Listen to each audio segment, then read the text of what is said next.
அது எனக்கு ரிப்பேர் கொடுக்கல, கம்மி பண்ணி சொல்லலையா, அதனாலதான் நான் உங்ககிட்ட எதுவும் சொல்லல, வேற ஒன்றும் இல்லை. சரி 25 ரூபா கேட்டாங்கல்ல, அதனாலதான் சரி அவ்வளவு என்னால முடியாது நான் இதுதான் சொல்லி. இப்ப நீங்க அன்னைக்கே கொடுத்துருந்தீங்கன்னா ஓப்பனா சொல்றேன், 10 நாள்லயே உங்க கையில பட்டா கொடுத்துருக்கோம். இப்ப எனக்கு தெரிஞ்சு நீங்க ஒரு 3 மாசமா அலையிறீங்க.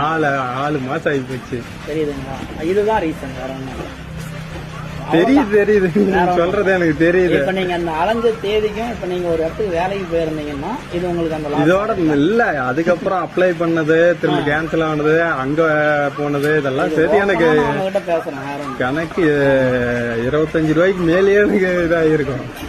நான் அதுக்கோசரம் நான் சொல்றேன். நான் வந்து அதிகமா இருந்துச்சுன்னா நான் பார்ட்டிட்டு சொல்ல மாட்டேன். சார் இது ரொம்ப அதிகமா கேட்க முடியாது, ஏன்னா நான் வில்லேஜ்ல நான் வேலை செய்யணும். நான் என்னுடைய வேலையை நான் பார்த்து தான் ஆகணும். நீங்க சொல்றதெல்லாம் கரெக்டு தான். நான் வில்லேஜ் நாளைக்கு இவர் இல்லாத இவர் காட்டுக்கு பக்கத்து காட்டுக்கு ஒரு வேலைக்கு போனா இவர் சொல்லுவார், சிவா இந்த மாதிரி அதிகமா கேட்டு வாங்கி போயிட்டேன் அப்படின்ற வார்த்தை சொல்லுவீங்க.